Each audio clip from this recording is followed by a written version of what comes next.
Praise the Lord. फिर एक बार यीशु मसीह के नाम से आप सबों को मैं सलाम करता हूँ। इस यूट्यूब के चैनल पर आप सबों का स्वागत करता हूँ।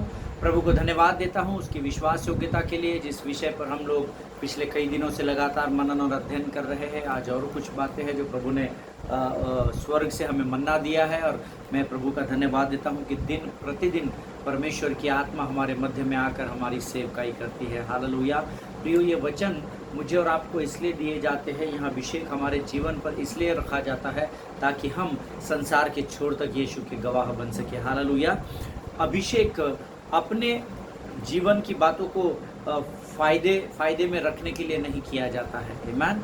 परमेश्वर ने स्वर्ग से मुझे और आपको अभिषेक इसलिए नहीं दिया कि हम अपनी सेवकाई को, अपने घरों को, अपने अपने ओहदे को, अपने स्थान को ऊंचा करें, परंतु परमेश्वर का अभिषेक इसलिए दिया जाता है ताकि हम उस अभिषेक के द्वारा संसार के गवाह बन सके। हालेलुया। और आज फिर एक बार हम लोग जिस विषय पर मनन और अध्ययन कर रहे हैं, उस विषय को लेकर प्रभु ने कुछ बातें हम तक पहुंचाई है, और हम विश्वास करते हैं कि आज फिर एक बार प्रभु का आत्मा मुझसे और आपसे बातचीत करेगा। और परमेश्वर का धन्यवाद देता हूं कि लोगों के जीवन में परमेश्वर इस विषय के द्वारा अभिषेक उतार रहा है, अभिषेक उंडेल रहा है। और हमारा विषय हम सब जानते हैं, victory over fear by faith, भय पर विश्वास के द्वारा विजय पाना। हालेलुया। प्रिय, परमेश्वर का वचन कहता है कि उसने हमें भय की आत्मा से नहीं परंतु शक्ति, संयम और प्रेम की आत्मा से भरा है। हालेलुया। जहाँ भय होता है वहाँ हमारी नहीं परंतु शत्रु की विजय होती है, ये हम सब जानते हैं। इसीलिए परमेश्वर के दिए गए विश्वास के द्वारा जो हमने वचनों पर विश्वास किया है और उस विश्वास के परिमाण को लेकर उसे बढ़ाते हुए कैसे हम भय या डर के ऊपर उस विश्वास के द्वारा विजय प्राप्त करें, इस विषय में हम लोग सीख रहे हैं। और आज भी हम उसी विषय में मनन और अध्ययन करेंगे। लेकिन जैसे आप सब जानते हैं कि हम रोज़ इससे पहले कि प्रभु से वाणी को प्राप्त करें, हम रोज़ पवित्र शास्त्र पढ़ते हैं और उसके द्वारा प्रभु जो भी बताता है वो हम यहाँ पर रखते हैं, एक दूसरे से बांटते हैं। सो आज हमने पढ़ने के लिए जो वचन चुना है वो है भजन संहिता 27, उसके 4, 5 और 6 वचनों को हम पढ़ेंगे। साम्स 27 वर्सेस 4, 5 और 6। मैं हिंदी में पढ़ूंगा। आपके पास अगर अंग्रेजी पवित्र शास्त्र है या किसी भी भाषा में आप अध्ययन करते हैं तो आप ज़रूर पढ़िएगा। भजन संहिता उसका 27 अध्याय, उसके 4, 5 और 6 वचन कहता है, एक वर मैंने यहोवा से मांगा है, उसी के यत्न में लगा रहूँगा कि मैं जीवन भर यहोवा के भवन में रहने पाऊँ, जिससे यहोवा की मनोहरता पर दृष्टि लगाए रहूँ और उसके मंदिर में ध्यान किया करूँ, क्योंकि वह तो मुझे विपत्ति के दिन में अपने मंडप में छिपा रखेगा, अपने तंबू के गुप्त स्थान में वह मुझे छिपा लेगा और चट्टान पर चढ़ाएगा। अब मेरा सिर मेरे चारों ओर के शत्रुओं से ऊंचा होगा और मैं यहोवा के तंबू में जय जयकार के साथ बलिदान चढ़ाऊंगा और उसका भजन गाऊंगा। हालेलुया। ये परमेश्वर का वचन है। प्रभु इन वचनों के पढ़े जाने पर हमें से प्रत्येक को आशीष दे। प्रियो, वचन कहता है, एक वर मैंने यहोवा से मांगा है कि उसी के यत्न में लगा रहूँगा। ये दाऊद का भजन है और वचन कहता है कि दाऊद ने यह वचन में ये लिखा है कि एक वर प्रभु मैंने तुझसे मांगा है, एक इच्छा मेरी अपने आप की इच्छा को मैं तेरे जीवन पर या तुझ पर प्रकट करना चाहता हूँ, और वह इच्छा है कि मैं उसी के यत्न में लगा रहूँगा। हालेलुया। अर्थात मैं अपना ध्यान उसी के ओर लगा कर रखूँगा। किसके ओर? परमेश्वर की ओर। आज मुझे नहीं पता, संसार में हम लोगों का ध्यान अलग अलग जगहों पर लगा हुआ है। किसी का ध्यान धन की ओर लगा हुआ है, किसी का परिवार में व्यस्त है, कोई अपने अपने सेवकाई में व्यस्त है, कोई और किसी बात में व्यस्त है। परंतु यहोवा का धन्यवाद हो जिसका वचन कहता है कि मैंने एक वर यहोवा से मांगा है कि मैं जीवन भर उसी के यत्न में लगा रहूँगा और मैं जीवन भर यहोवा के भवन में रहने पाऊँ, जिससे यहोवा की मनोहरता पर मैं दृष्टि लगाए रहूँ और उसके मंदिर में ध्यान किया करूँ। हालेलुया। प्रियो, जब आप यहोवा के भवन में लगे रहते हैं, जब आपकी दृष्टि यहोवा की ओर लगी रहती है, और आप जब मनोहरता को, परमेश्वर की सुंदरता को निहारते चले जाते हैं, संसार में क्या हो रहा है ये सब पीछे छोड़कर जब आप पूरे ताकत के साथ, पूरे कंसंट्रेशन के साथ, पूरी एकाग्रता के साथ जब यहोवा पर दृष्टि लगाए रहते हैं, तब वचन कहता है कि परमेश्वर उसके बदले की आशीष आपको देता है। हालेलुया। आज मुझे और आपको ज़रूरत है इन अंतिम दिनों में कि हम अपने ध्यान को मनोहरता की ओर, परमेश्वर की मनोहरता की ओर अपने ध्यान को लगा कर रखें। अपनी दृष्टि को हम यहोवा के ऊपर लगा कर रखें, उसे ओझल न होने दें। हालेलुया। जब परमेश्वर का सेवक दाऊद इस भजन को लिख रहा होगा तो मैं इस पर इमेजिन कर रहा था कि परमेश्वर से दाऊद कितना प्रेम करता होगा। हालेलुया। जो ये कहता है कि एक वर मैंने यहोवा से मांगा है कि जीवन भर उसी के यत्न में लगा रहूँगा। हालेलुया।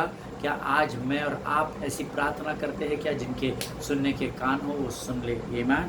आगे वचन कहता है, क्योंकि वह तो मुझे विपत्ति के दिन में अपने मंडप में छिपा रखेगा। जब हमारा ध्यान यहोवा की ओर लगा रहता है, चाहे हमारे चारों ओर कोई भी परिस्थितियाँ क्यों ना हो, किसी भी भयंकर तूफान ने आपको घेर क्यों ना लिया हो, चाहे आपके खिलाफ हजारों हजार शत्रु छावनी लगा कर क्यों ना खड़े हो, परंतु वचन कहता है जब आप यहोवा के भवन में रहने लगते हैं और जब उसके मनोहरता पर अपनी दृष्टि को लगाए रहते हैं, तब जब आपके जीवन में जब कभी भी विपत्तियाँ आती है तो परमेश्वर कहता है वो अपने मंडप में आपको और मुझे छिपा लेता है। हालेलुया।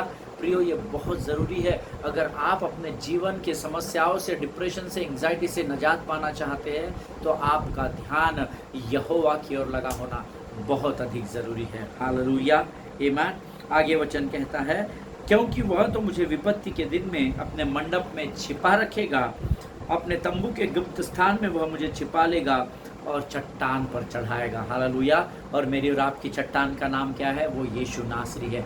जब कभी भी मैं और आप विपत्ति या समस्या में रहेंगे, वचन कहता है परमेश्वर अपने बलवंत हाथों में हमें उठाकर हमें सुरक्षित रखेगा। हालेलुया। आमीन। आगे वचन कहता है, अब मेरा सिर मेरे चारों ओर के शत्रुओं से ऊंचा होगा। हालेलुया।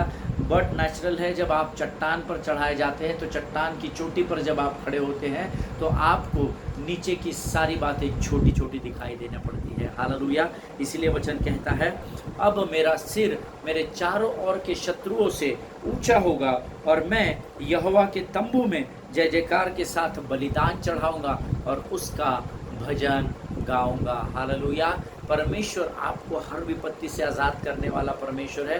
परमेश्वर आपको हर समस्याओं से निकालने वाला परमेश्वर है, लेकिन उसके लिए मुझे और आपको यहोवा पर ध्यान लगाना ज़रूरी है। हालेलुया।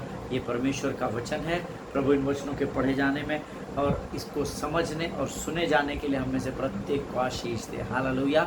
आइए प्रियो, इस समय हम अपनी आंखों को बंद करेंगे और हम फिर एक बार, इससे पहले कि परमेश्वर से वचनों को सुने, हम अपनी आंखों को बंद कर परमेश्वर को अपने आप को समर्पित करें। आइए हम दुआ करें। खुदावन प्रभु यीशु नासरी के नाम से सुंदर और पवित्र समय के लिए हम तुझे धन्यवाद देते हैं पिता। प्रभु तुझे धन्यवाद देते हैं क्योंकि तू उसके विश्वास योग्य परमेश्वर है राजा।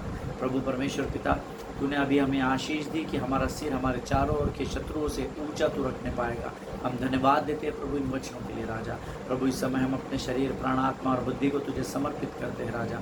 प्रभु तू और हमारे जीवन के ऊपर अपने संपूर्ण नियंत्रण को ले। प्रभु जी, हम प्रार्थना करते हैं उन तमाम लोगों के लिए जिन्होंने आज हमें अपनी प्रार्थनाओं में स्मरण किया, उन्हें नाम बनाम आशीष दे और उनको लगने वाली हर एक ज़रूरत को अपने स्वर्गीय भंडार से पूर्ण कर। प्रभु हम धन्यवाद देते हैं उन भाई और बहनों का जिनकी प्रार्थना की वित्तियाँ हमारे पास है प्रभु जी, और जिन्होंने हमारे लिए प्रार्थनाएं भी की है राजा।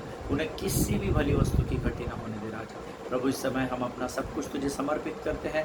शैतान की हर एक युक्ति योजनाओं को यीशु नासरी के नाम से हम अपने जीवन से खदेड़ते हैं परमेश्वर पिता, और इस सुंदर समय को तुझे समर्पित होते हुए अपने आप को यीशु के लहू में डुबोते हुए इस प्रार्थना को धन्यवाद के साथ यीशु नासरी के मीठे और पवित्र नाम में मांगते हैं। सुनिए और बड़ी दया से ग्रहण कीजिए। आमीन। हालेलुया। फिर एक बार प्रियो, हम अपने विषय की ओर बढ़ेंगे। हम जानते हैं कि हम विश्वास के द्वारा कैसे हमारे जीवन में हमको भय पर या डर पर विजय प्राप्त करनी है, इस विषय में हम लोग सीख रहे हैं। और कल हमने मरकुस रचित सुसमाचार उसका 4 अध्याय उसका 39 वचन का हमने अध्ययन किया था, जिसमें वचन कहता है आंधी थम गई और बड़ा चैन हो गया। हम सब इसको जानते हैं, हम पिछले 4-5 दिनों से इसका अध्ययन कर रहे हैं कि कैसे यीशु मसीह ने दिन भर की सेवकाई के बाद अपने चेलों से कहा, आओ हम उस पार चले। और जब यीशु मसीह और उसके चेले यहाँ पर पानी के किनारे से गलील के समुद्र के किनारे होते हुए उस 8 मील के रास्ते को, उस समुद्र के पानी को क्रॉस करके उस पार जाने लगे, तो शुरुआत तो उनकी बड़ी सरल थी। बड़े सहजता से वो पानी में हिचकोले खाते हुए आगे जा रहे थे। पर वचन बताता है जैसे जैसे वो आगे बढ़ते चले गए, भयंकर आंधी ने उन्हें घेर लिया और वे और चेले समस्या में आ गए। हालेलुया। और ऐसे समय में यीशु मसीह गद्दे पर निचले भाग में सो रहे थे और चेलों ने जाकर यीशु मसीह को उठाया और उन्होंने कहा कि हम यहाँ नष्ट हुए जा रहे हैं और तुझे हमारी चिंता नहीं है। तब यीशु मसीह ने क्या किया? पानी को और आंधी को डांटा। हालेलुया। और 39 वचन कहता है, और जैसे ही यीशु मसीह ने उन दोनों को डांटा, आंधी थम गई और वहाँ पर बड़ा सुकून आ गया, अर्थात बड़ा चैन आ गया। हालेलुया। मैंने आपको कल बताया था प्रियो, इसका अर्थ है कि परमेश्वर के पास वह अधिकार है कि वो सृष्टि से बातें करता है और सृष्टि को उसकी बात स्वीकार करनी पड़ती है। हालेलुया। ये परमेश्वर का वचन है। और प्रियो, उसके आगे का वचन आज हम पढ़ेंगे, उसके मरकुस रचित सुसमाचार उसका 4था अध्याय और उसका 40 वचन हम पढ़ेंगे। मरकुस रचित सुसमाचार उसका 4था अध्याय उसका 40 वचन। और उनसे कहा, तुम क्यों डरते हो? क्या तुम्हें अब तक विश्वास नहीं? मैं फिर एक बार इस वचन को पढ़ूंगा, बड़े ध्यान से सुनिएगा। यीशु मसीह ने अपने चेलों से कहा, तुम क्यों डरते हो? क्या तुम्हें अब भी विश्वास नहीं है? हालेलुया। कई बार हमारे जीवन की परिस्थिति इतनी विकट हो जाती है, और आज भी अगर आप ऐसे किसी विकट परिस्थिति में पड़े हो जहाँ भय या डर ने आपको जकड़ने की कोशिश की है, तो आज यीशु मसीह भी आपसे और मुझसे पूछ रहा है कि आप क्यों डरते हो? क्या आपको अब तक मुझ पर विश्वास नहीं है? क्या अब तक मेरे वचन पर आपको विश्वास नहीं है? क्या अब तक मैंने जो वायदे आपको किए हैं उस पर आपको विश्वास नहीं है? जिनके सुनने के कान हो वो सुन ले कि परमेश्वर का आत्मा क्या पूछना चाह रहा है। हालेलुया। प्रियो, I think it seems like an odd question, don't you think so? मैं जब इस प्रश्न पर मनन कर रहा था, अध्ययन कर रहा था, तो मुझे ऐसा लगा कि यीशु मसीह ने आंधी को डांटा और बड़ा चैन हो गया, सुकून हो गया, सब बराबर है। लेकिन उसके बाद यीशु मसीह ने जो प्रश्न पूछा वो मुझे थोड़ा सा वियर्ड लगा जब मैं इस पर मनन कर रहा था। हालेलुया। प्रभु यीशु मसीह उनसे पूछते हैं कि तुम क्यों डरते हो? क्या तुम्हें अब तक विश्वास नहीं है? थोड़ा सा ऑड क्वेश्चन नहीं लगा कि यहाँ कुछ चेले या आज आप भी एक, मान लीजिए आप समुद्र से होकर सफ़र कर रहे हैं और एक भयंकर तूफान में आप फंस गए हैं और समुद्र की लहरें पानी नाव से ऊपर होकर पानी पूरा नाव के अंदर आ जा रहा है, और आपके और मेरे प्राण, अगर हम उस नाव में है तो हमारे प्राण खत्म होने पर है, हमारी जान जाने पर है। और यहाँ पर हमारा रबी हमसे पूछता है, तुम क्यों डरते हो? क्या तुम्हें अभी तक विश्वास नहीं? क्या आज उन चेलों के जगह आप उस परिस्थिति में रहते तो क्या आप नहीं डरते? क्या आपके ऊपर भय नहीं छाता कि हम मरे जा रहे हैं और हमारा गुरु तो मस्त गद्दी पर सो रहा है ना? ये स्वाभाविक है। तूफान का सामना, वो मैंने आपको बता चुका हूँ, वो इतना भयंकर तूफान था जो तूफान शायद मछुआरों ने, इन चेलों ने पहले नहीं देखा था। हालेलुया। और इसीलिए शायद वो डर गए, वो स्वाभाविक डर था। ईमान, हमने कल 2 दिन पहले सीखा था, इट वॉज एक्सटर्नल स्टॉर्म, जिसको देख कर वो लोग डर गए थे, तो उनका जायज़ था डरना। पर यीशु मसीह उनसे पूछ रहे हैं, तुम क्यों डरते हो? हालेलुया। क्या तुम्हें अब तक विश्वास नहीं है? हालेलुया। कितना अजीबोगरीब सवाल है। मुझे बहुत आश्चर्य हुआ जब मैं इस 40 वचन पर मनन कर रहा था कि अगर मैं भी रहता, मैं ये सोच रहा था कि मैं भी अगर उन चेलों के स्थान पर होता तो मैं भी डर जाता, मैं भी घबरा जाता। आमीन। ये मानो जब ये प्रश्न पर मैं मनन कर रहा था तो ये मानो ऐसा प्रश्न हुआ कि कोई भाई या कोई बहन स्विमिंग पूल से स्विमिंग करके बाहर आ रहे हो और आप उनको पूछ रहे हो कि आप गीले क्यों हो। हालेलुया। बट नेचुरल है, अगर आप स्विमिंग पूल से निकल कर आ रहे हैं तो खातरी से आप गीले ही रहेंगे, है ना? मुझे ऐसा लगा, इसलिए मैंने आपके साथ इस बात को शेयर किया। उनके ऊपर भयंकर भय समाया हुआ था, क्योंकि वो प्राण त्यागने की परिस्थिति में आ गए थे, उनके प्राण जाने वाले थे। उनके नाव में इतने भयंकर तूफान के द्वारा पानी की लहरें नाव में आ गई थी और नाव डूबने लगी थी, और ऐसे समय में डर ही स्वाभाविक रूप से आपको जकड़ लेगा। हालेलुया। लेकिन फिर भी यीशु मसीह, देखिए यीशु मसीह उनसे पूछते हैं तुम क्यों डरते हो, क्या तुम्हें अभी तक विश्वास नहीं है। हालेलुया। प्रियो, आज हम में से ऐसे कई लोग हैं जो ऐसे प्रकार के भयंकर तूफान में फंसे हुए हैं, या हो सकता है शायद भविष्य में ऐसे तूफान का आपको और मुझे सामना करना पड़े, जबकि आप परमेश्वर की इच्छा में तो बने हो, लेकिन उसके बावजूद आपको उस तूफान का सामना करना पड़ रहा हो। हालेलुया। जैसे यहाँ पर चेले यीशु की इच्छा के अनुसार ही उस नाव में बैठे थे, उस पार जा रहे थे, और उसके बावजूद भी यीशु की इच्छा में बने रहने के बाद भी वे तूफान का सामना कर रहे थे। हालेलुया, आमीन। और यहाँ यीशु उनको पूछ रहा है तुम क्यों डरते हो, अर्थात तुम्हें डरने की ज़रूरत नहीं है। हालेलुया। क्या तुम्हें अब तक भी विश्वास नहीं, अर्थात क्या तुम अभी भी अल्पविश्वास का जीवन जी रहे हो। ये प्रश्न परमेश्वर आपसे और मुझसे पूछ रहा है। हालेलुया। मुझे और आपको तूफान को देखकर, उसको भांपकर, उसको सामने देखकर उसका सामना करने से डरने की ज़रूरत नहीं है, क्योंकि हमारे नाव में यीशु पहले से ही सवार है। हालेलुया। अगर आप मेरी बात से सहमत है तो आप आमीन कहेंगे। ईमान। परमेश्वर उनसे पूछता है क्या तुम्हें अब तक भी विश्वास नहीं, इसका मतलब तुम अभी भी उस छोटे से विश्वास, अल्प विश्वास पे ही अपने जीवन को बिता रहे हो। आज मुझे और आपको अपने विश्वास के स्तर को बढ़ाने की ज़रूरत है प्रियो। हालेलुया। हम वही यीशु मसीह में उद्धार पाए और हम अभी तक उसी विश्वास में चल रहे हैं, इसीलिए कई बार डर और भय हमें जकड़ लेता है। हालेलुया। प्रियो, इस अध्ययन की शुरुआत में जो हमने मरकुस रचित सुसमाचार, if I am not wrong, चौथा अध्याय 35 वचन होगा, आप चेक कर लीजिएगा उसको। मरकुस रचित सुसमाचार, यस प्रोबेबली मरकुस, the gospel of Mark chapter 4 and verse 35 में इस अध्ययन की शुरुआत में हमने ये सीखा था कि जब सांझ हुई तो उसने अपने चेलों से कहा आओ हम उस पार चले। हालेलुया।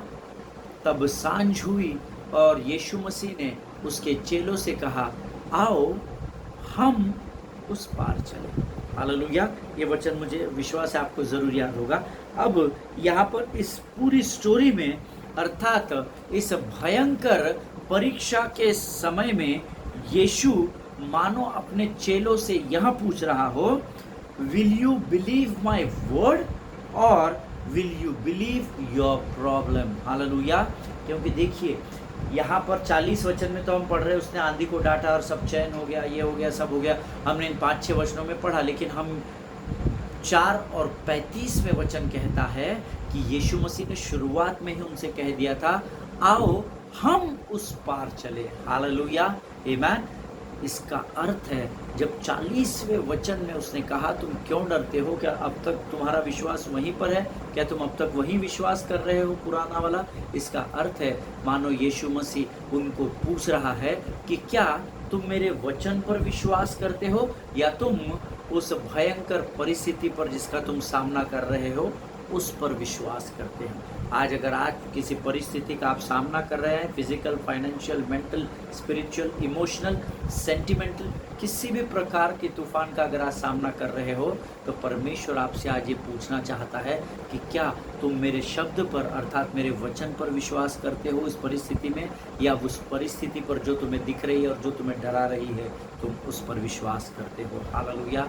ये चॉइस आपको करना है। जिनके सुनने के कान हो वो सुन ले कि प्रभु का आत्मा कलीसिया से क्या पूछना चाहता है। आमीन। यीशु मसीह मानो यहाँ पर पूछ रहे हो कि तुम मेरे शब्द अर्थात मेरे वचन पर विश्वास कर रहे हो, क्योंकि उसने कहा था आओ हम उस पार चले। हालेलुया। या फिर तुम जो देखते हो उस पर विश्वास करते हो, अर्थात तुम जिस परिस्थिति को देख रहे हो तुम उस पर विश्वास करते हो, अर्थात आंधी और तूफान पर तुम विश्वास करते हो। हालेलुया। प्रियो, इब्रानियों की पत्री उसका 11वां अध्याय उसका पहला वचन हम सब जानते हैं, अब विश्वास आशा की हुई वस्तुओं का निश्चय और अनदेखी वस्तुओं का प्रमाण है। आमीन। मैं फिर से एक बार आपके लिए पढ़ना चाहूँगा, अपने नोट्स में लिख लीजिए। इब्रानियों की पत्री उसका 11वां अध्याय उसका पहला वचन कहता है अब विश्वास आशा की हुई वस्तुओं का निश्चय है और अनदेखी वस्तुओं का प्रमाण है। अब देखिए, परमेश्वर ने शुरुआत में उनसे कहा आओ हम उस पार चले। विश्वास आशा की हुई वस्तुओं का निश्चय करना होता है। अगर रबी ने कहा है, अगर गुरु ने कहा है कि हम उस पार चले, तो चेलों को यह विश्वास करके निश्चय कर लेना था कि खातरी से यीशु हमारे नाव में है, तो हम खातरी से उस पार चलेंगे।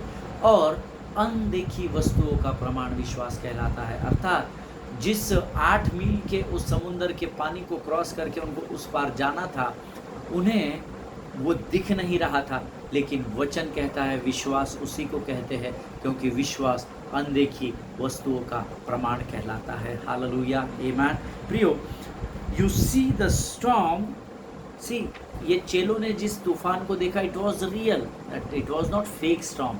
ये कोई कहानी नहीं थी या मनगढ़ंत ऐसा ही स्टॉर्म के बारे में नहीं लिखा था। वे उस परिस्थिति का सही में सामना कर रहे थे।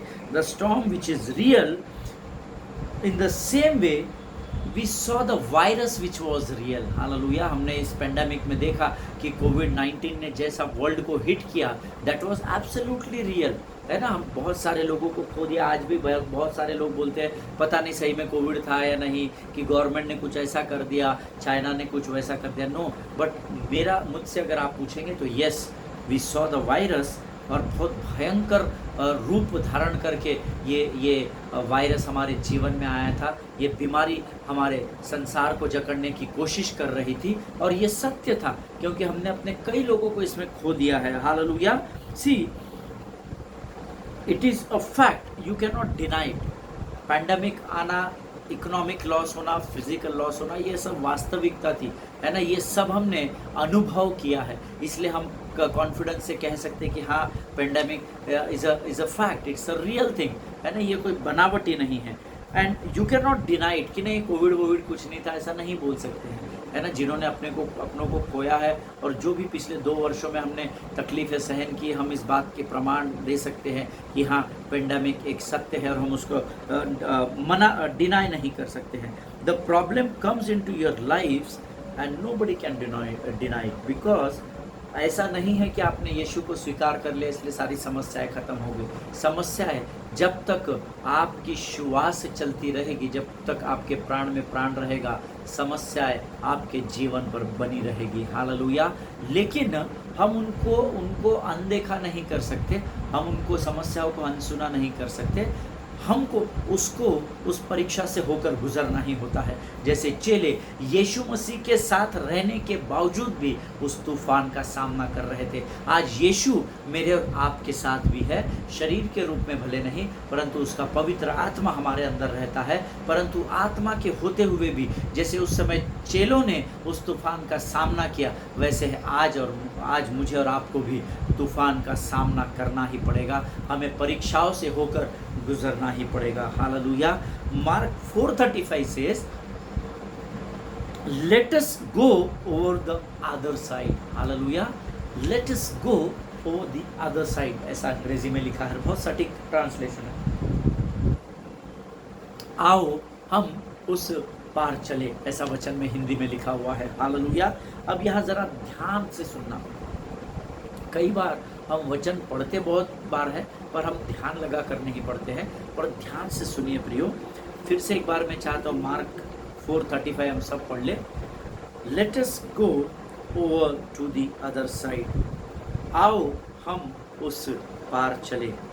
यीशु ने ये नहीं कहा कि मैं उस पार जाऊंगा, हालेलुया, या आप उस पार जाओगे। यीशु ने कहा आओ हम उस पार चले।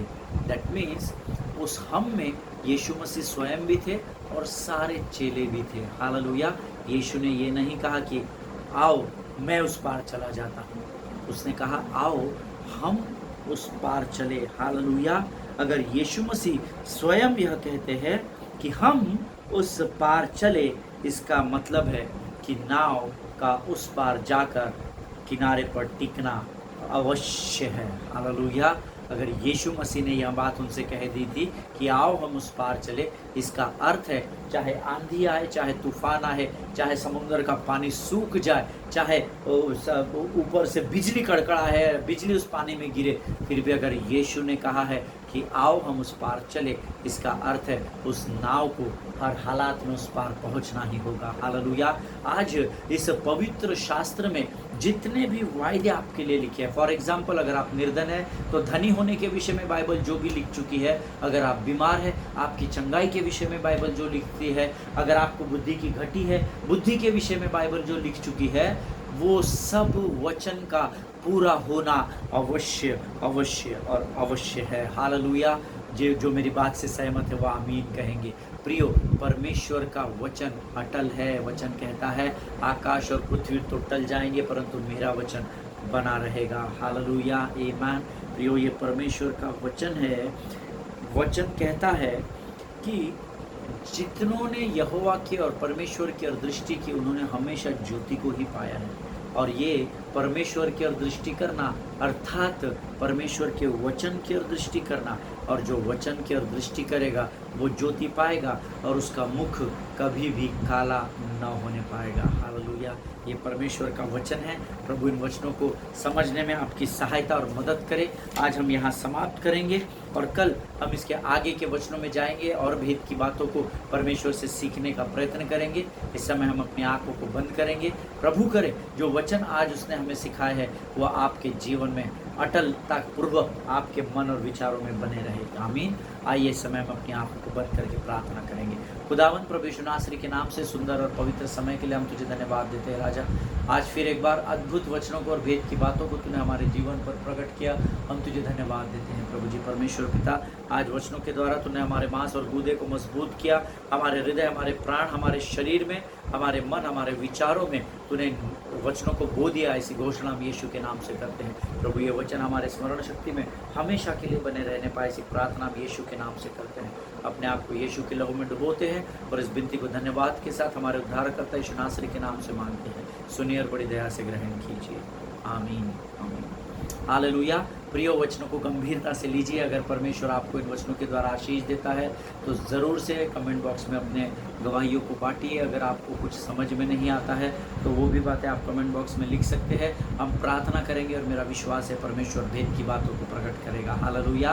परमेश्वर आप सबों को आशीष दे। एक दूसरे के लिए प्रार्थना करते रहे, अपने पासवानों के लिए, उनके परिवारों के लिए ज़रूर प्रार्थना करें। हम एक बार कल फिर मिलेंगे, तब तक स्वस्थ रहें और सुरक्षित रहें। प्रभु आप सबों को बड़ी आशीष दे। God bless you.